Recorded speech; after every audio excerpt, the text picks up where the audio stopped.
Hello students, this is Gunjan Soni. और अभी तक हम कवर कर चुके हैं कूलम्ब्स लॉ और चार्ज से रिलेटेड प्रॉपर्टीज़। अब हम इस वीडियो में ये देखने वाले हैं कि कूलम्ब्स के लॉ का वेक्टर रिप्रेजेंटेशन कैसे किया जाए। ठीक है, तो नेक्स्ट टॉपिक है अपने पास वेक्टर फॉर्म ऑफ कूलम्ब्स। ठीक है, तो स्टार्ट करते हैं। सबसे पहले अपन कोई दो चार्ज सेलेक्ट करते हैं, Q1 और Q2 चार्ज। और इन Q1 और Q2 चार्जेस का कोऑर्डिनेट सिस्टम रखने वाले हैं। ठीक है, अब देखो कोऑर्डिनेट सिस्टम में जब हम चार्जेस रखते हैं तो उनके कुछ एक डेफिनेट कोऑर्डिनेट्स होते हैं। कोऑर्डिनेट्स मतलब उनकी पोजीशन, किसके रेस्पेक्ट में, ओरिजिन के रेस्पेक्ट में। यहाँ पर सबसे पहले हमने ओरिजिन सेलेक्ट किया और ओरिजिन के रेस्पेक्ट में Q1 की कुछ पोजीशन वेक्टर होंगी। ठीक है, तो पोजीशन वेक्टर जो Q1 का है वो है अपने पास R1 वेक्टर, और इसी तरीके से Q2 चार्ज का position vector with respect to origin वो है हमारे पास R2 वेक्टर।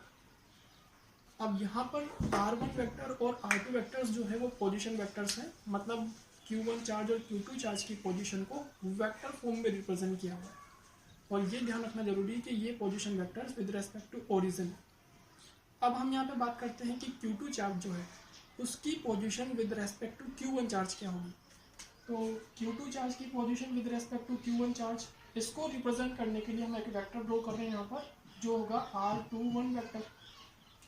R21 वेक्टर का मतलब है position of Q2 charge with respect to Q1 charge, position of 2 with respect to 1।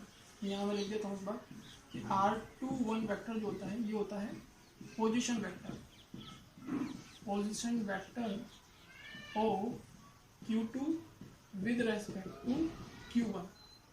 ठीक है, और R1 वेक्टर और R2 वेक्टर्स क्या हैं, तो ये हैं position vector, position vector of Q1 charge with respect to origin, और ये क्या है अपने पास position vector of Q2 charge with respect to origin. तो R1 R2 तो ओरिजिन के रेस्पेक्ट में है, और R21 का मतलब है Q2 चार्ज का Q1 चार्ज के रेस्पेक्ट में क्या पोजीशन। ठीक है, ये R21 क्यों लिखा हमने, 11th क्लास में हम ऑलरेडी वेक्टर्स पढ़ चुके हैं, और वहाँ पर हमने वेक्टर एडिशन का पैरेललोग्राम लॉ पढ़ा था, या फिर वेक्टर एडिशन का हम पॉलीगन लॉ पढ़ते हैं, वहीं से हम इस कंसेप्ट को लेकर के आते हैं। तो एक बार अगर आपको याद नहीं है तो मैं थोड़ा रिवाइज कर देता हूँ इसको, कि आपके पास कोई दो वेक्टर है, जैसे ए वेक्टर और साथ में एक बी वेक्टर है, और दोनों का सीक्वेंस सेम ही, और एक तीसरा वेक्टर जिसका सीक्वेंस अपोजिट हो, सी वेक्टर। तो ये वेक्टर एडिशन का जो पॉलीगन लॉ है, इसमें सी वेक्टर आपका ए वेक्टर और बी वेक्टर का रिजल्टेंट होगा। इसको कैसे लिखेंगे हम, ए वेक्टर सेम सीक्वेंस में है तो बी वेक्टर, और अपोजिट सीक्वेंस में है तो माइनस का सी वेक्टर, और पूरा क्लोज हो रहा है तो टोटल इक्वल टू 0। तो यहाँ से सी वेक्टर की वैल्यू हो जाएगी A vector plus B vector. ठीक है, ये जो अपन ने पॉलीगन लॉ पढ़ा था, इसी के बेस पर हम यहाँ पे इस डायग्राम को ड्रॉ करेंगे। ठीक है, ये ध्यान रखना। अब यहाँ पे जो R21 वेक्टर है ना, उसे अपन लिख सकते हैं यहाँ पर R21 वेक्टर को R2 vector minus R1 vector. कैसे लिखा है इसको अपन ने, तो इस सिचुएशन को थोड़ा कंपेयर करें आप। यहाँ भी देखो सीक्वेंस सेम किसका है, R1 वेक्टर और R21 का सीक्वेंस सेम है, R1 का और R21 का। तो इसको थोड़ा मैं डिटेल में बता देता हूँ। अपन इसको लिख सकते हैं R1 vector plus R21 vector same sequence में है, और R2 वेक्टर अपोजिट सीक्वेंस में है तो माइनस का R2 वेक्टर, और पूरा क्लोज हो रखा है तो कितना हो गया, इक्वल टू 0। अब यहाँ से देखो आप R21 वेक्टर क्या हो जाएगा, R21 वेक्टर हो जाएगा R2 पे जाके प्लस का और R1 हो जाके माइनस का, बन गया। तो ये जो इक्वेशन अपन ने बनाई है, इसी के बेस पर अपन इस इक्वेशन को लिख सकते हैं। ठीक है, ये चीज ध्यान रखिएगा। ओके, अब इसके बाद हम बात करते हैं कि Q1 चार्ज की पोजीशन वेक्टर निकालनी है Q2 के रेस्पेक्ट में। तो Q1 चार्ज का पोजीशन वेक्टर होगा Q2 के रेस्पेक्ट में, उसे लिखेंगे हम R12 वेक्टर। ठीक है, इसको आप ध्यान रखें। R12 वेक्टर क्या है, ये है position vector of Q1 charge with respect to Q2 charge, ठीक है। और जैसा सीक्वेंस अपन ने यहाँ बनाया सेम इसी बेस पर हम इस R12 की वैल्यू भी निकाल सकते हैं। और यहाँ पे R12 वेक्टर की वैल्यू क्या हो जाएगी, तो अब थोड़ा फिर से रिवाइज कर रहा हूँ, उसको ध्यान से देखिएगा। अगर अपन R12 निकालना है तो देखो R2 वेक्टर और R12 इन दोनों का सीक्वेंस सेम रहा है, तो अपन लिखेंगे यहाँ पर, इसको हटा देता हूँ, R2 वेक्टर और R12 का सीक्वेंस सेम है दोनों का, और R1 अपोजिट सीक्वेंस में है तो माइनस का R1 वेक्टर, और टोटल कितना हो जाएगा 0, क्योंकि पूरा क्लोज हो रखा है, ठीक है। तो यहाँ से R1 वेक्टर की वैल्यू क्या हो जाएगी, R1 वेक्टर उधर जाके प्लस का और माइनस का R2 वेक्टर। तो ये जो वैल्यूज हैं ये आपको दोनों वैल्यूज अच्छे से ध्यान रखनी है, ठीक है। तो अभी तक अपन ने सिर्फ Q1 चार्ज और Q2 चार्ज के पोजीशन वेक्टर्स कैलकुलेट कर लिए हैं। हमें इस टॉपिक में ये कैलकुलेट करना है कि फर्स्ट चार्ज Q1 और सेकंड चार्ज Q2 एक दूसरे पर कितना फोर्स लगाएंगे, उनकी वैल्यूज क्या होगी और डायरेक्शन क्या होगी। ओके, तो यहाँ तक आप इसको राइट डाउन करें, मैं इसको फिर चेंज करूँ।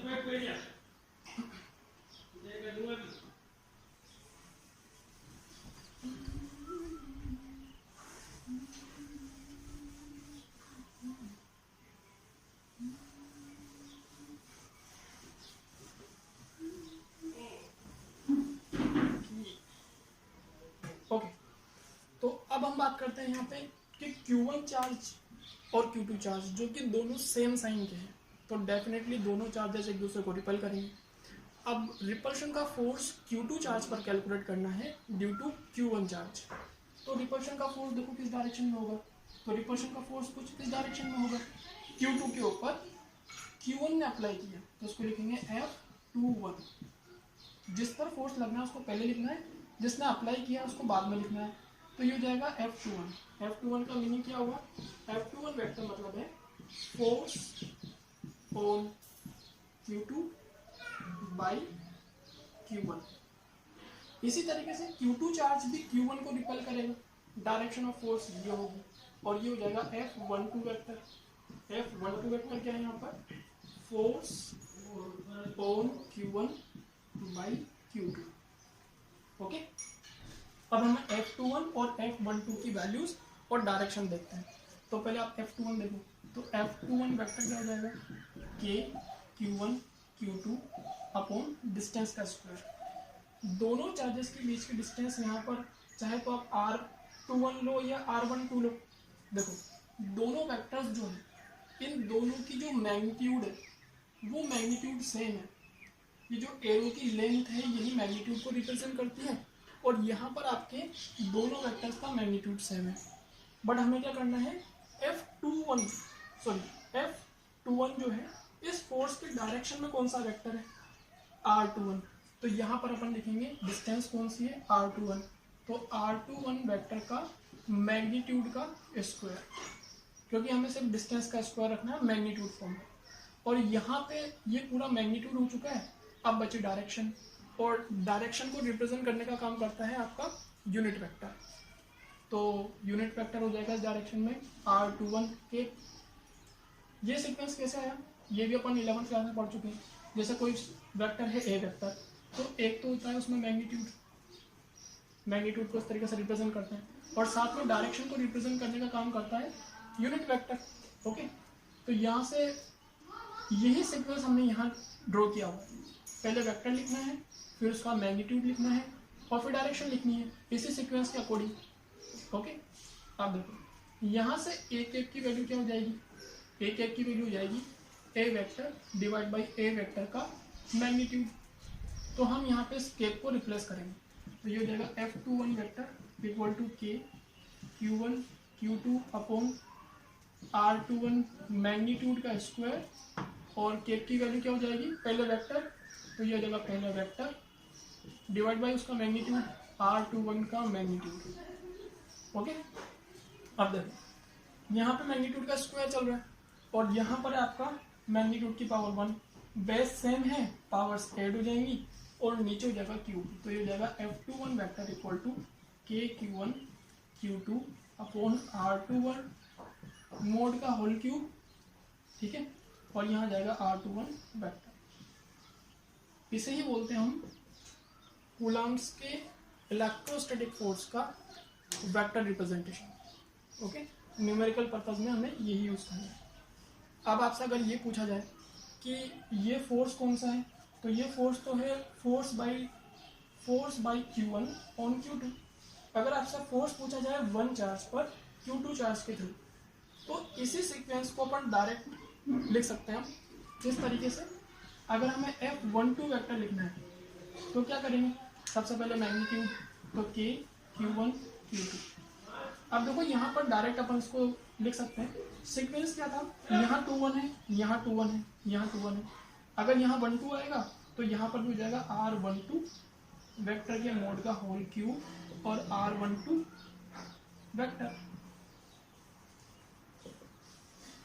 ओके, तो ये force applied by first charge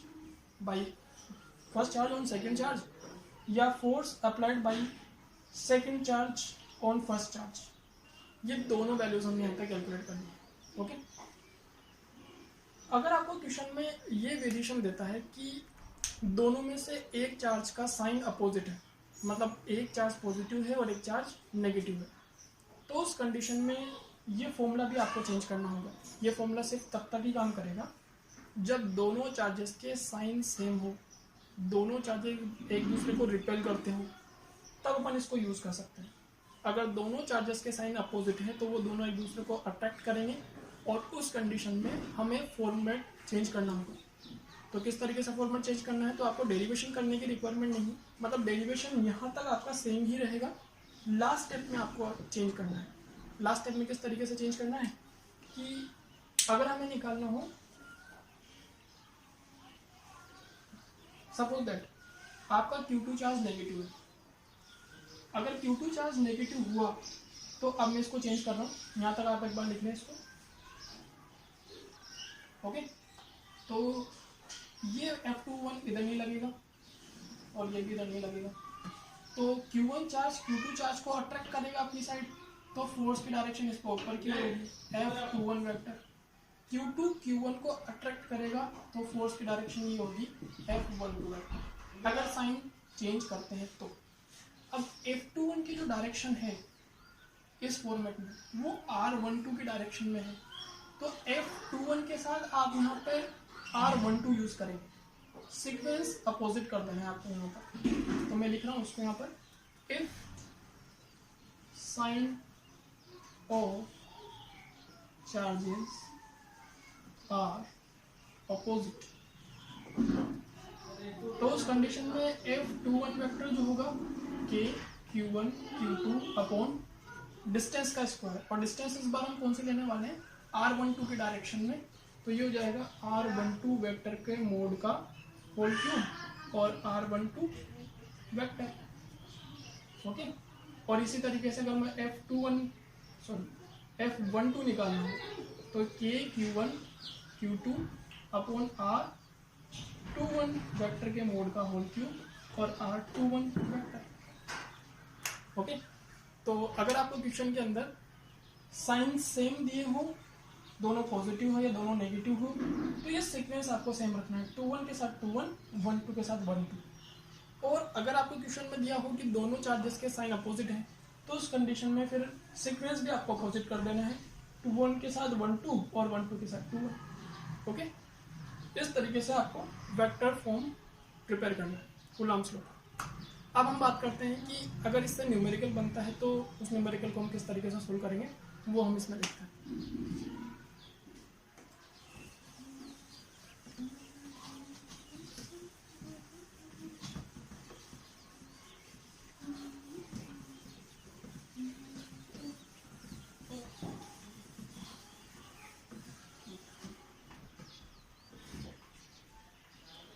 अब एक न्यूमेरिकल देखते हैं, तो न्यूमेरिकल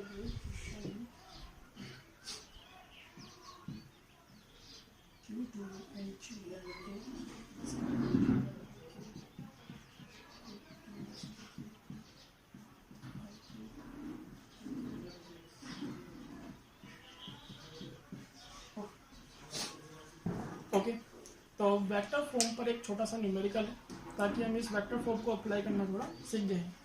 दो चार्जेस हमें क्वेश्चन में दिए हुए हैं Q1 Q2, और इन दोनों चार्जेस के बीच की डिस्टेंस नहीं गिवन है।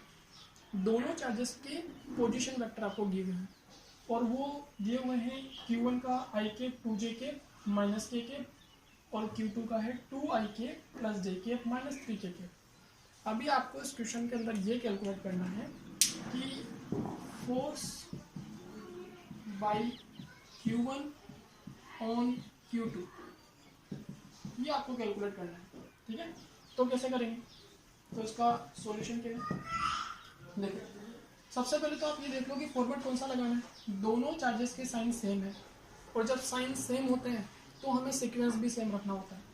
फोर्स लगाना किस पर है, Q2 पर, तो F21 वेक्टर Q2 पर चार्ज बाई Q1, ये हो जाएगा K Q1 Q2, sequence same रखें तो R21 वेक्टर का मोड का होल क्यूब और R21 वेक्टर। ओके, सबसे पहले सही फॉर्मूला सेलेक्ट करना ध्यान रखना है। उसके बाद हम क्या करते हैं कि यहाँ पे सबसे पहले हम R21 वेक्टर और उसके मोड का होल क्यूब अलग से कैलकुलेट कर लेते हैं। R21 क्या होगा, इसको अपन लिख लेते हैं R1 वेक्टर, इसको लिखेंगे R2 वेक्टर, हमें निकालना है R21 वेक्टर, तो R21 वेक्टर होता है R2 vector minus R1 vector. Okay, तो R2 वेक्टर में से R1 वेक्टर माइनस करेंगे तो 2 माइनस 1 IK, प्लस का 1 है प्लस का 2 है तो माइनस का JK, 1 में से 2 जाएगा तो, और माइनस का 3 माइनस 1, ठीक है, मतलब माइनस 3 और माइनस माइनस 1, तो कितना हो गया माइनस का 2। ओके, तो माइनस का 2K। ओके, तो ये अपने पास R21 वेक्टर की वैल्यू हो चुकी है। हमें मैग्नीट्यूड भी चाहिए, तो मैग्नीट्यूड कैसे निकालते हैं, R21 वेक्टर का मैग्नीट्यूड, तो ये हो जाएगा अंडर रूट में A² plus B² plus C², तो अंडर रूट में 1 का स्क्वायर प्लस माइनस 1 का होल स्क्वायर प्लस माइनस 2 का होल स्क्वायर, ये हो जाएगा 1 plus 1 plus 4 under root 6। Okay, अब ये वैल्यू हम फॉर्मूला में पुट कर देते हैं। K की वैल्यू 9 × 10⁻9 और Q1 Q2 की जो मैग्नीट्यूड आपको क्वेश्चन में गिवन होंगे, तो क्वेश्चन में कुछ मैग्नीट्यूड ले लेते हैं। सपोज दैट ये 1 कूलम है, 1 माइक्रो कूलम, ये भी 1 माइक्रो कूलम है। ओके, तो 1 माइक्रो कूलम मतलब 10⁻6 डिवाइड बाई मैग्नीट्यूड का क्यूब करना है, क्यूब करेंगे इसका तो 6√6 हो जाएगा। ओके, और मल्टीप्लाई विद R21 की वैल्यू क्या है, IK minus JK minus 2K। Okay, तो इस तरीके से आपको वेक्टर फॉर्म पर जो बेस्ट न्यूमेरिकल है वो हमें सॉल्व करना है। तो एक छोटा सा पॉइंट और बाकी रह गया। अभी तक हम ये देख चुके हैं कि Q1 चार्ज ने Q2 पे कितना फोर्स लगाया या Q1 के ऊपर Q2 ने कितना फोर्स लगाया। अभी आप डायग्राम को थोड़ा कर ध्यान से देखें, तो डायग्राम में ये जो डिस्टेंस है Q1 और Q2 के बीच का, ये डिस्टेंस सेम है। हमने इसी डिस्टेंस को दो अलग अलग तरीकों से रिप्रेजेंट किया, एक बार R21 से, एक बार R12 से। डायरेक्शन में चेंज है, मैग्नीट्यूड में नहीं। हम ये कह सकते हैं कि दो वेक्टर जो है, जो कि R12 वेक्टर है और एक R21 वेक्टर है, ये दोनों मैग्नीट्यूड में तो सेम है बट डायरेक्शन में अपोजिट है। ओके, अगर ऐसा कुछ है तो फोर्सेस की जो फॉर्मूलाज हैं, जिसमें अपन ने देखा कि F21 वेक्टर वो हो जाएगा K Q1 Q2 upon R21 vector के मोड का होल क्यूब और R21 वेक्टर, और F12 का अपन ने फॉर्मूला देख लिया है K Q1 Q2 upon R12 vector का मोड का क्यूब R12 वेक्टर। देखो यहाँ पे सिर्फ आपने मैग्नीट्यूड रखा हुआ है, तो मैग्नीट्यूड तो दोनों का सेम है। इसका मतलब ये जो फॉर्मेट है, ये वाला फॉर्मूला है, ये दोनों जगह सेम ही रहेगा।